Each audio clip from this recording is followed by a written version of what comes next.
풀이 마무리해보고 칠판 봅시다. 그렇게 문제가 어려운 문제는 아닌데 어쨌든 이게 아무래도 시험 범위에 들어갈 거기 때문에 좀 구석구석 좀 디테일한 부분들을 얘기를 해야 될 것 같아요. 자, 먼저 단어를 하나 보면 이제 클링이라고 있거든. 클링. 이 클링이라는 단어가 달라붙다라는 뜻에서 집착하다까지도 이렇게 번지는 단어라고 생각을 하면 좋을 것 같아.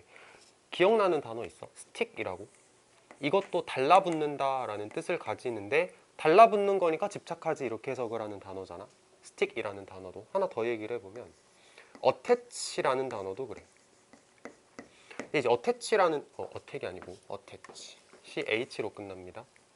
attach라는 단어도 이제 붙인다는 뜻인데 다만 조금 다른 건 뭐냐면 스틱이나 클링이라는 단어는 좀 집착의 개념으로 변하는 뜻이라면, 그러니까 달라붙는 거니까 집착이야 이렇게 가는 거라면, attach라는 단어는 달라붙는 건데 그게 집착이라기보다는 좀 애착이라는 의미가 조금 더 강한 것 같아. 집착하고 애착은 약간 느낌이 다르긴 하지. 근데 전체적인 어떤 큰 그림을 볼 때는 좀 비슷하다 이렇게 생각하시면 좋을 것 같고. 자, 그 다음에 글 내용을 간단하게 좀 얘기를 해볼게. 물살이라는 소재가 나올 거야. 물살.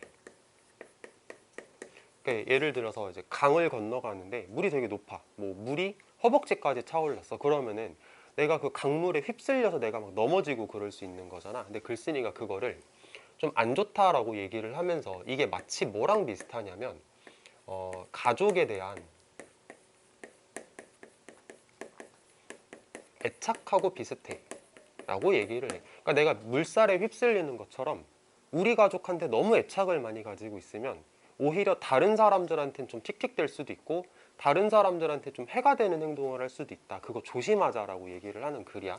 자, 그래서 이거에 대해서 조심하자. 이게 글 전체에 대한 주제라고 생각하면 딱 맞을 것 같아요. 자, 내용은 그렇고 이제 편하게 읽어도 되는 글인데 이제 부분 놓치면 안 되는 것들을 중점적으로 얘기를 해볼게. 자, 오너 캠핑 트립. 자, 캠핑을 갔을 때 친구들하고 나는 물병을 채우고 있었어. 어디에서? 스트림에서. 스트림이라 그러면 이제 물이 흘러가는 건데 뭐 강물 정도로 해석하면은 문 안에 강에 가가지고 이렇게 물병을 채우고 있었다. 자, 이게 keep ing지. keep ing. 계속 뭐뭐 하다라는 뜻이지. 자, 우리는 계속해서 물병을 놓쳤어. due to. 뭐 때문에 계속 물병을 놓쳤냐면 강력한 힘. 뭐의 힘? 그 물.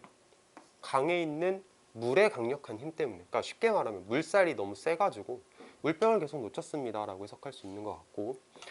자, 지금 우리가 물을 채우는 상황에서 자꾸 물병을 놓치니까 이제 우리 중에 한 명이 물에 들어가고 싶었어. 그리고 병렬이야. 그리고 walk across the stream, 그 이제 강을 가로질러서 걸어가고 싶었어. 건너가고 싶었어. 그런데 물은 up to the middle of our thigh 이렇게 나왔는데 thigh라는 말은 허벅지라는 뜻이거든. 근데 물이 허벅지 중간까지 와. 그리고 we could have easily been thrown by the force of the water currents and been severely injured라는 요 부분을 이제 보면은 이제 내신하는 사람들은 이런 거 잘 봐야지. have been pp, have been pp, 그다음에 have been pp. 그러니까 have been pp, have been pp 이렇게 가는 거거든. 이런 건 중요하니까 적어볼게. 자, have been pp 같은 경우는 완료 시제하고 been pp 수동하고 합쳐진 거다라고 생각을 하면 되는 거잖아. 그래서 어법 문제로 내기가 굉장히 좋거든. 자, 비교하는 거 한번 적어볼게. have been에다가 ing를 붙이는 거랑 얘랑 이렇게 비교해라 라고 문제를 낼 수도 있거든. 근데 have been pp는 수동인 반면에 have been ing는 능동이라고 보면 돼. 그래서 have been ing, have been pp를 물어보는 문제가 나왔다. 그럼 이제 능동이냐 수동이냐를 물어보는 문제구나 라고 생각을 하시면 되고, 조금 어렵게 낸다면 이렇게 낼 수도 있는데 have pp만 딱 주는 거야. 그냥 완료 시제를 줘도 얘도 능동이라고 생각하면 돼. 그러니까 결론적으로는 능동과 수동인 거지.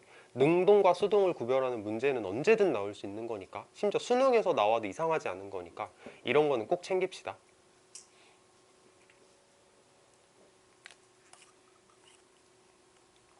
자, 자, 그러면 이제 해석으로 들어가서 보시면 이 thrown이란 단어는 원래 동사 원형의 throw고 이게 던진다는 뜻이잖아. 근데 이걸 정말 던지다 이렇게 해석하면 말이 이상하니까 우리가 물살에 의해서 던져졌다라고 말하면 이상하니까 좀 휩쓸렸다 정도로 말을 다듬으면 좋을 것 같아. water current를 물살이라고 해석하면 되는 거고, 그 다음에 we could have been severely injured니까 우리는 심각하게 부상을 입을 수 있어서, 부상을 입는 거니까 수동이지. 저기 수동 나온 거 꼭 챙깁시다. 내신하는 사람들이 이거 틀리면 안 돼.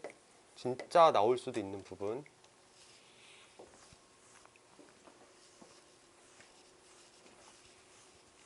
자, 다음 거.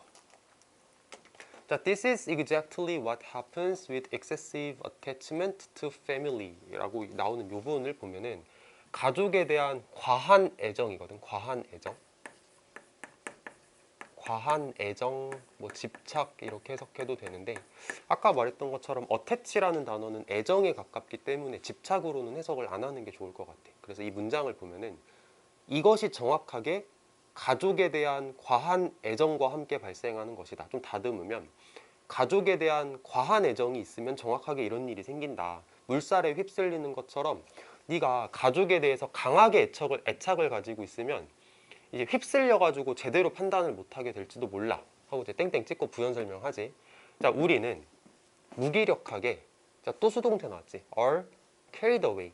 carry away라는 말이 이제 이렇게 들고 가버리는 거니까 휩쓸어 버리는 거기 때문에 수동태로 해석을 하면 우리는 휩쓸린다. 뭐 때문에? 그 애착의 힘 때문에, 애정의 힘 때문에 휩쓸린다. 이거 부정적인 개념이잖아. 가족에 대한 애정 때문에 우리가 휩쓸려 버릴 수도 있어. 그리고 we are battered. 우리가 두들겨 맞을 수도 있어. 바위에서. 그러니까 물살에 휩쓸려서 이제 바위에 부딪힌다라는 말인 것 같아. 우리가 바위에서 두들겨 맞을 수도 있어. 뭐 할 때? 그 물이 우리를 강하류로 집어 던질 때, 그러니까 우리가 휩쓸려가지고 막 바위에도 부딪히고 다칠 수도 있다. If we are wise, 만약에 우리가 현명하다면 우리는 위험성에 대해서 볼 거야. 그 강하게 애착을 가진다는 게 위험할 수도 있겠구나라는 걸 볼 수 있을 거고, 그리고 우리 자신을 그 상황에 놓지 않을 거야. 우리가 현명하다면 그 상황에 놓지 않겠지. 내가 만약에 출제자라면, 그리고 이 지문을 가지고 여러 가지 문제를 만들어 봐라 라고 하면은 딱 보이는 게 뭐냐면 아까 말했던 수동 같은 경우도 그런데 이거 어법으로도 한번 생각을 해볼 수 있을 것 같아. us를 쓸까 ourselves를 쓸까라는 생각을 한번 해볼 것 같거든. 이거 할 줄 알지? 놓는 행동을 하는 요 동작을 행하는 게 우리인데 우리하고 우리는 똑같으니까 셀프를 쓰는 게 맞는 거지. us를 쓰면 안 됩니다. 그리고 뭐 학교마다 좀 다를 수는 있겠지만 좀 서술형을 요구하는 문제를 낸다라면 이제 그 상황이 무슨 상황이야? 이렇게 물어볼 수도 있을 것 같아. 그 상황을 한글로 서술하시오. 뭐겠어?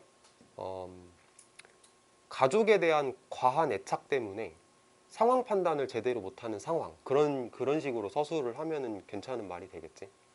어렵지 않으니까 잘할 수 있을 것 같고.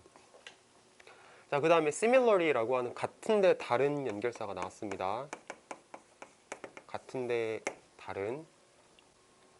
자, when we see the uncontrollable nature of attachment and its outcomes in our lives. 자, 우리가 볼 때 통제할 수 없는 특성을 볼 때, 애착의 통제할 수 없는 특성을 보게 될 때, 그러니까 가족에 대해서 애착을 가지고 있으면 네가 통제를 할 수가 없어. 뭐 그렇대. 그리고 그 우리의 삶에서의 결과에 대해서 우리가 볼 때, 그러니까 쉽게 말하면 가족에 대한 과한 애착이 우리 삶에 어떤 영향을 가지는가를 보게 될 때 우리는 친절한 채로 남아 있을 수 있고 다른 사람한테 친근하고 친절하게 남아 있을 수 있습니다 라고 해석을 할 수 있는 것 같거든. 자, 조금만 다시 정리를 해볼게.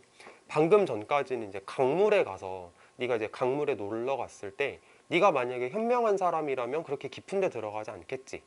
마찬가지로 우리가 현명한 사람이라면 우리는 가족에 대한 애착에 휩쓸리지 않아서 남들에게 친근하게 대해줄 수 있겠지 라고 생각하면 될 것 같아. 다시 한번 볼까? 지금 표정이 약간 안 좋은 것 같아서 좀 더 설명을 해볼게. 자, 만약에 우리가 현명하다면 뭐뭐 할 때 요 when이라는 말을 if랑 되게 비슷한 말이라고 생각해보자. 만약에 우리가 현명하다면, 우리가 그 애착이라는 것이 가지는 통제할 수 없는 특성을 볼 수 있을 때, 그러니까 현명하다면이라는 말하고 똑같은 말이거든. 그러니까 현명하다면 이렇게 말을 두 번 한 거야. 그래서 현명하다면 우리는 그 위험한 데 안 가겠지. 현명하다면 우리는 남들한테도 친근하게 대해주겠지. 우리 가족한테만 애착을 가지는 게 아니고 남들한테도 친절하게 대해주겠지. 이렇게 생각하면 될 것 같아. 그러니까 앞에 문장과 뒤에 문장이 되게 대응이 잘 되는 구조로 만들어져 있네. 자, 됐지? 근데 우리는 남들한테 친절하게 대해줄 수 있는데, 근데 우리는 뭐 하진 않겠지. 하고 이렇게 병렬이야. 뭐 하지 않겠지. 우리의 마음이 정말 무기력하게 집착이라는 흐름에 사로잡히게 두지 않겠지. 이렇게 해석하면 되겠네. 다시, 만약에 우리가 현명하게 집착이 가지고 있는 통제할 수 없는 특성을 본다면 우리는 가족이 아닌 남들에게도 친절하게 대해줄 수 있을 거다. 그리고 남들에게도 친절하게 대해줄 거고, 집착이라고 하는 흐름 속에서 무기력하게 사로잡히게 냅두지 않을 거다. 이런 식으로 가면 되는 문장입니다. 라고 볼 수 있는 것 같고, 클링잉이라는 단어가 집착이라는 뜻이지. 그래서 집착의 흐름, 아까 물의 흐름 이렇게 말했던 것처럼 집착의 흐름이라고 좀 대응하는 표현을 만들었다라고 보면 될 것 같아. 그리고 혹시 해석이 잘 안 될 수도 있는 사람들은 여기 한번 보자. get caught는 이거 캐치에서 온 거잖아. 그래서 캐치 당한다라고 해석하면 돼. 마치 수동태처럼. 그러니까 붙잡힌다, 사로잡힌다라고 이해할 수 있는 표현이야. 자, 그래서 정답 고르는 거는 어렵지 않은데 3번이지. 통제할 수 없는 애착의 위험성을 경계할 필요가 있다. 가족한테 너무 애착을 강하게 가지면 좋지 않다. 이렇게 가시면 될 것 같습니다. 다음 단어를 일단 해보자. 하나만 더 하고 나서 쉬는 시간 할게.